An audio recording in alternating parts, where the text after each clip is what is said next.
भारत माता की। लोकसभा चुनाव 2024 में कैराना लोकसभा से अपने भावी सांसद इकरा हसन जी को आमंत्रित करता हूं कि वह भी मंच पर आए और अपने संबोधन से अपील करें।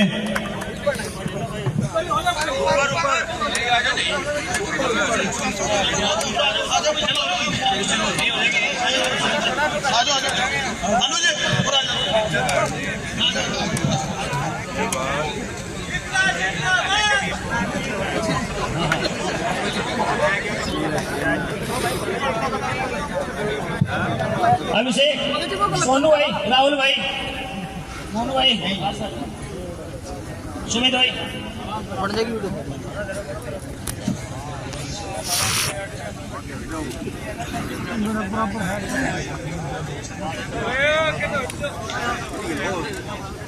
गांव सालापुर में यहाँ पर उपस्थित मेरे आदरणीय बुजुर्ग भाई, माताएं, बहनें, मंच पर उपस्थित हमारे नकुड़ विधानसभा के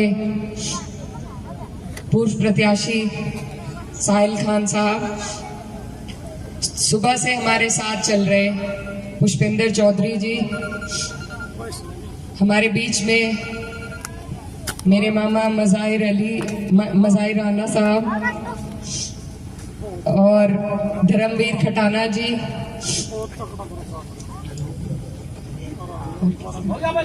सम्मानित मंच और बुजुर्गों, मैं सबसे पहले धन्यवाद देना चाहती हूँ गांव सालापुर का कि आपने हमारा इतना भव्य स्वागत किया और इतना अच्छा कार्यक्रम आयोजित किया। आपका दिल की गहराइयों से बहुत बहुत धन्यवाद।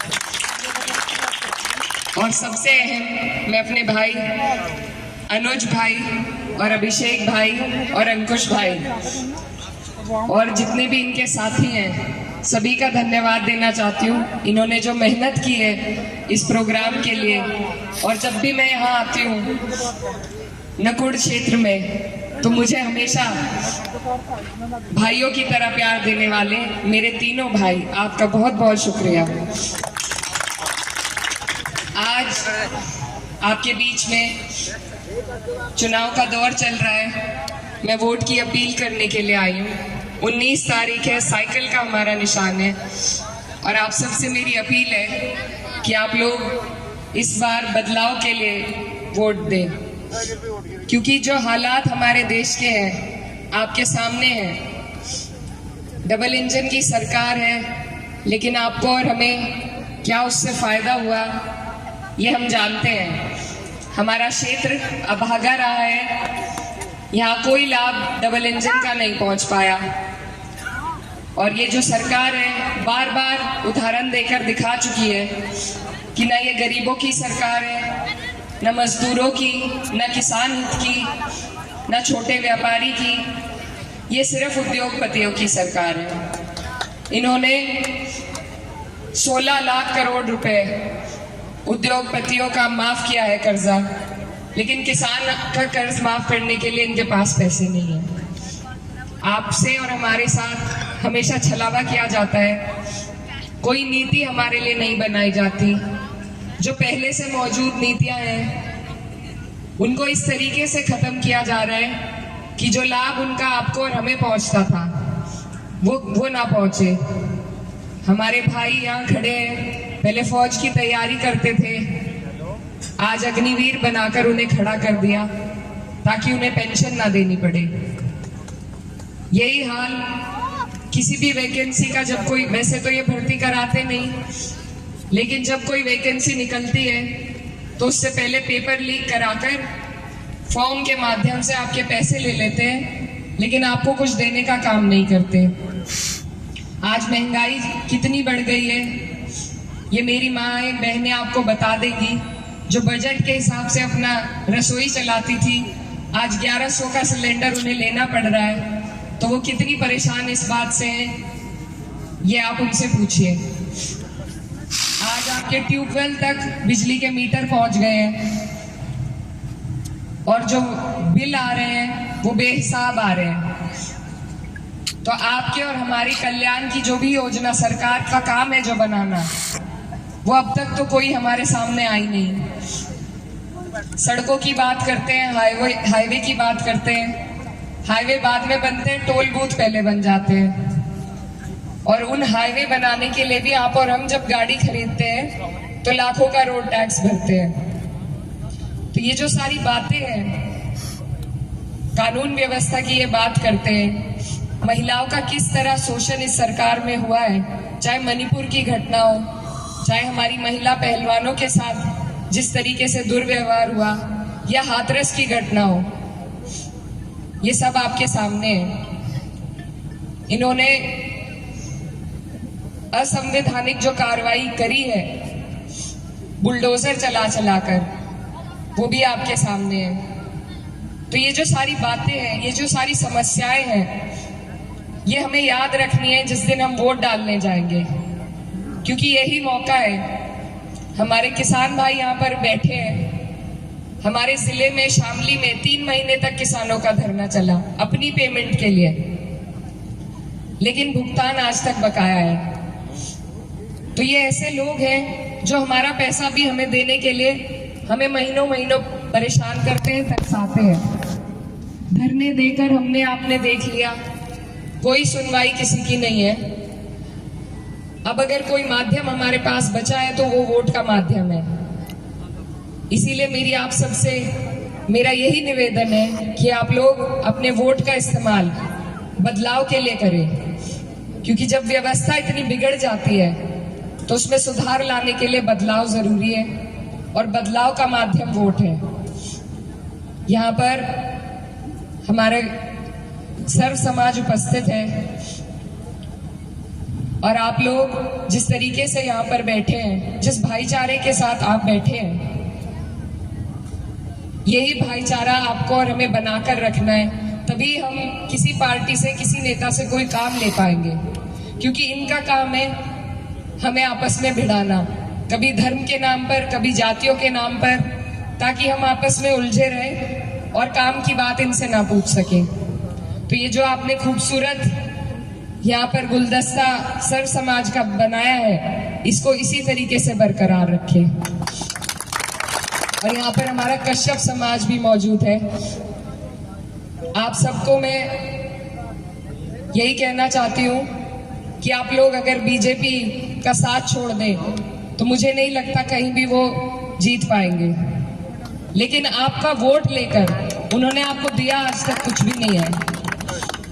हमारे यहाँ अभी एमएलसी का चुनाव था, समाजवादी पार्टी पर केवल 3 सीट थी, जिसमें से 1 सीट हमारे जिले से किरणपाल कश्यप जी को देकर माननीय अखिलेश यादव जी ने आपके समाज को सम्मान देने का काम किया है। भाजपा के पास 10 सीटें थी, 10 में से अगर 1 भी उन्होंने कश्यप समाज को दी हो तो आप सब उन्हें वोट दे देना। ये लोग सिर्फ हमारे वोट को लेना चाहते हैं, हमारा साझा ये किसी ताकत में, सरकार में नहीं रखना चाहते। इसी तरीके से सैनी समाज को माननीय अखिलेश यादव जी ने 5 लोकसभा के टिकट दिए हैं, और यहाँ पर हमारा एससी समाज भी मौजूद है। 1 राज्यसभा 3 में से रामजी लाल सुमन जी को देने का काम किया है। आप सबसे मैं यही कहना चाहती हूँ कि आप अपनी कीमत को समझिए, अपनी अहमियत को समझिए, और जो बाहें फैलाकर आपको सम्मान देने के लिए खड़े हैं उनके साथ जुड़ने का काम कीजिए, उन्हें मजबूती देने का काम कीजिए। आज आपके बीच में हम आपसे वोट की अपील के लिए जरूर आए हैं, लेकिन मैं आपसे ये भी कहना चाहती हूँ कि अगर आपने किसी को अपना वोट बिना मांगे दिया, जैसे पहले हो चुका है, तो फिर आपकी वोट की कदर कभी नहीं होगी, ना आपके काम की कदर होगी। जहां आपके वोट की कदर है, जहां आपके काम की कदर है, आप वहां पर जुड़ने का काम कीजिए। अगर हमने बार बार ऐसी सरकार को वोट दिया और उनके दिल में ये एहसास हो गया कि वो चाहे कुछ भी कर ले, आप उन्हें ही वोट देंगे, तो उनके दिल से आपका डर निकल जाएगा। और जब नेता के दिल से जनता का डर निकल जाता है तो वो तानाशाही पर आ जाते हैं। तो अपने डर को बरकरार रखिए, बदलाव लाइए, बार बार बदलाव लाइए, तभी सारे नेता चुस्ती के साथ आपका काम करेंगे। मेरी आप सबसे यही अपील है कि आप सब मेरे बड़े हैं, बुजुर्ग हैं। आपने हमारे माननीय सांसद जी को एक मौका दिया था। आज मैं आपके क्षेत्र की बेटी भी हूँ, बहन भी हूँ, भांजी हूँ आपकी, और आज मैं आपसे एक मौका मांगने के लिए आई हूँ। और मैं आपसे वादा करती हूँ कि आप जो ये मान सम्मान आज आपने हमें दिया है, ये मैं कभी नहीं भूलूंगी। और आपके लिए हमेशा, जैसे आज आपके बीच आई हूँ और जैसे आज आप मेरे लिए खड़े हैं, उसी तरीके से, उसी मजबूती के साथ आपकी हर लड़ाई लड़ने का काम करूंगी, चाहे सड़क पे हो, चाहे सदन में हो। इस चुनाव में, ये चुनाव इतना बड़ा है कि इसको संभालने के लिए मुझे आपके आशीर्वाद की, आपके साथ की, आपके समर्थन की जरूरत है। तो आपसे मेरी यही गुजारिश है कि आप लोग इस चुनाव में बदलाव के लिए वोट करें, इंडिया गठबंधन को मजबूती देने के लिए वोट करें, और आने वाली 19 तारीख को साइकिल का निशान दबाकर मुझे अपना आशीर्वाद देने का काम करें। अपनी बात खत्म करना चाहती हूँ एक पंक्ति के साथ। हो गई है पीर पर्वत सी पिघलनी चाहिए, हो गई है पीर पर्वत सी पिघलनी चाहिए, अब इस हिमालय से कोई गंगा निकलनी चाहिए।